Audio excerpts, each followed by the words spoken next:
Oiê, aqui é a Jana. Esse é o vídeo sobre o 29º dia do MLM 2018. E só agora, no dia 7 de outubro, eu consegui voltar para falar sobre o incrível e espetacular livro que eu li no dia 29 do mês de setembro, que foi Morte em Veneza, do Thomas Mann. Mann. Acho que é Mann, né? Enfim, já comecei o vídeo errando, mas vamos falar sobre o livro. Que esse livro é assim, me deixou sem palavras. É um livro arrebatador. Foi o que eu escrevi no final do livro. Eu tive que escrever que era um livro arrebatador, porque o simbolismo que tem nele, a forma como o personagem principal é construído, as narrações, as descrições, é um livro impecável, assim, impecável mesmo. Foi o primeiro livro que eu li do autor e eu tô assim emocionada por ter descoberto o quão bem ele escrevia.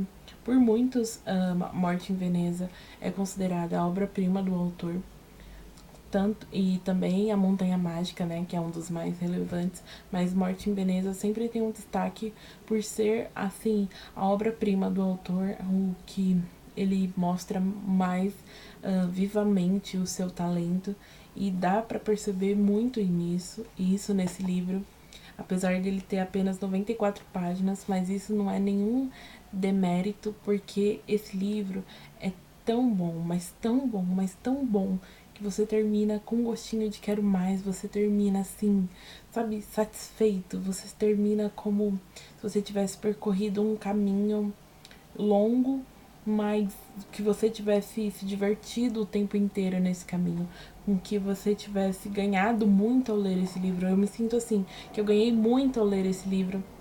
E é fabuloso, fabuloso mesmo, assim, é uma das melhores leituras do MLM. Definitivamente, eu acho que o mês inteiro já valeu por esse livro, porque é tão, tão, tão bom, tão bom.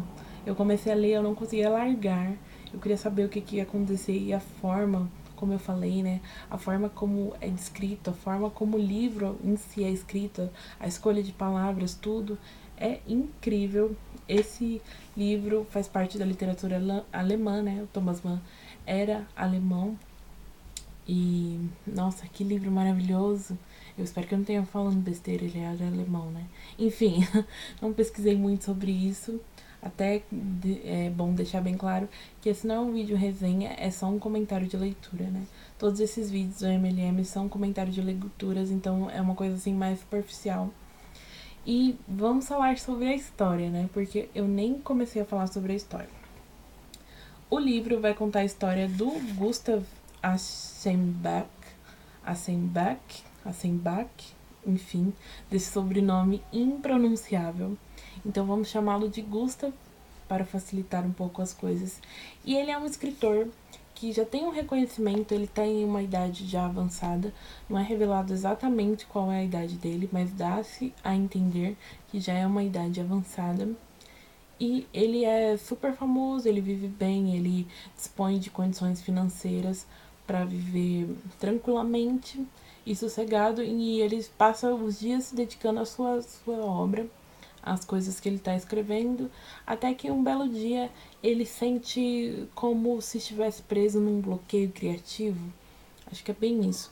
Ele não consegue mais ter a mesma inspiração que ele tinha antigamente, e ele sente a necessidade de procurar novos horizontes.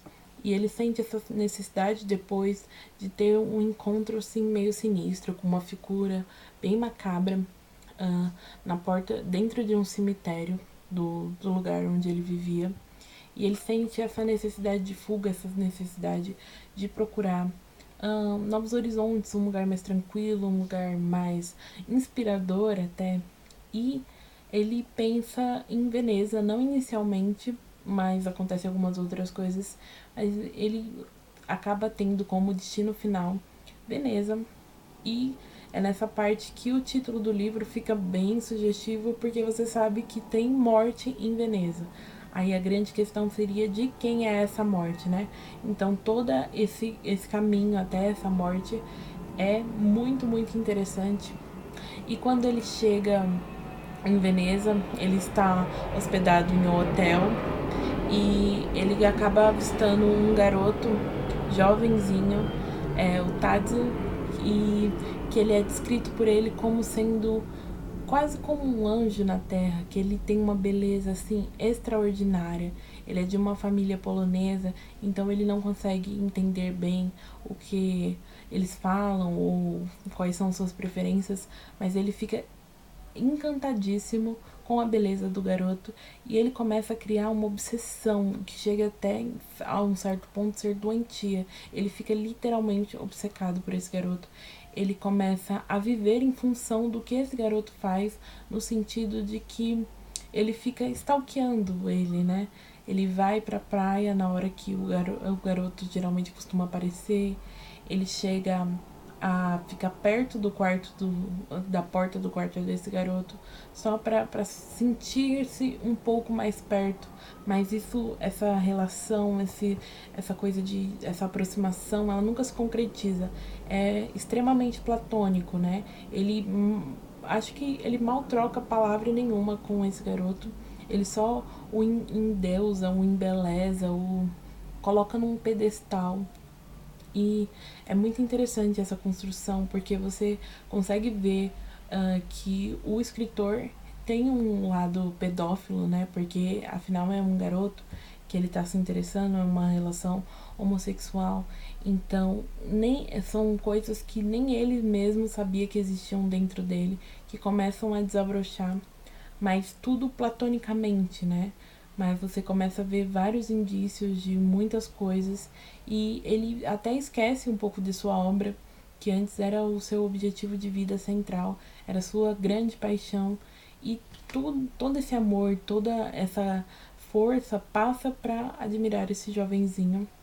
E ele fica seguindo ele, esperando por ele, e vai passando os dias assim.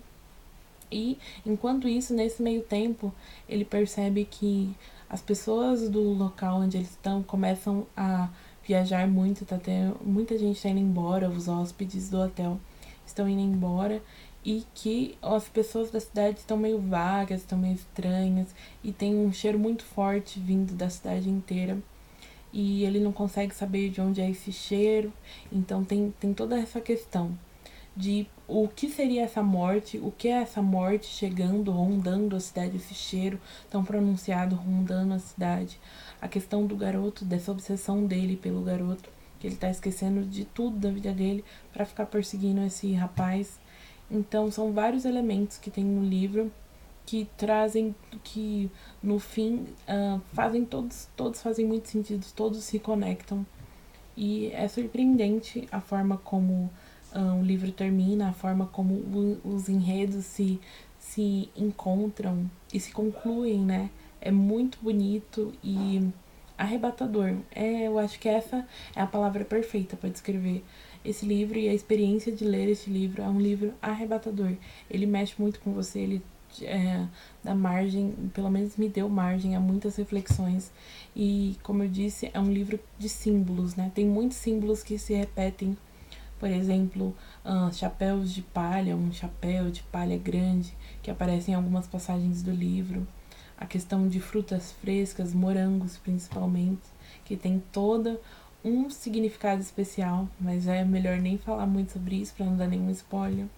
Mas é um livro assim, incorrigível, sabe? Um livro perfeito, não tem nada para mudar. Eu não mudaria absolutamente uma vírgula desse livro. Eu gostei muito, muito mesmo. E eu vou ler 3 passagens que foram, assim, mais especiais. Eu marquei o livro todo, apesar dele ser pequenininho. Mesmo assim, eu marquei ele muito. E vamos lá. Aqui essa passagem se refere quando ele tá tomando essa iniciativa de se afastar do lugar onde ele vive para procurar inspiração, né? Aí ele diz: ele sabia perfeitamente por que motivo a tentação surgira tão inaponadamente. Era desejo de fuga, que ele se confessava a si mesmo, essa nostalgia de distância e novidade, esse desejo de libertação, desobrigação e esquecimento, impulso de se afastar da obra, do cenário cotidiano de uma obrigação rígida, fria e apaixonada. Então é por essa necessidade que ele se afasta, né?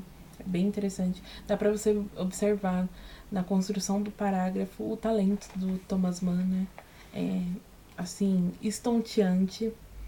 E também ele fala que ele sempre dedicou muito a vida dele à sua arte, à sua obra, aos seus escritos, e isso o consumiu muito, tirou tudo dele, tudo de melhor, de pior, todas as emoções que ele tinha disponível foram consumidas, e mais pro fim da vida ele já se encontra num momento que ele tá muito desgastado, ele não consegue mais criar, né? E ele fala: mesmo sob o prisma pessoal, a arte é uma vida elevada. Ela traz uma felicidade mais profunda e um desgaste mais acelerado. Grava no rosto de seu servidor os traços de aventuras imaginárias e espirituais, e com o tempo, mesmo no caso de uma vida exterior de uma placidez monostática, provoca uma perversão, um refinamento, um cansaço e uma excitação dos nervos, que mesmo uma vida cheia de paixões e prazeres desvairados dificilmente poderia produzir. Só por esses dois trechos dá pra ver o quão lindo é esse livro, essa passagem sobre a arte, principalmente. Eu achei arrebatadora, né?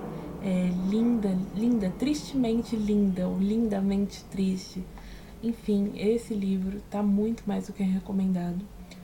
Morte em Veneza, ou A Morte em Veneza, em algumas traduções, do Thomas Mann.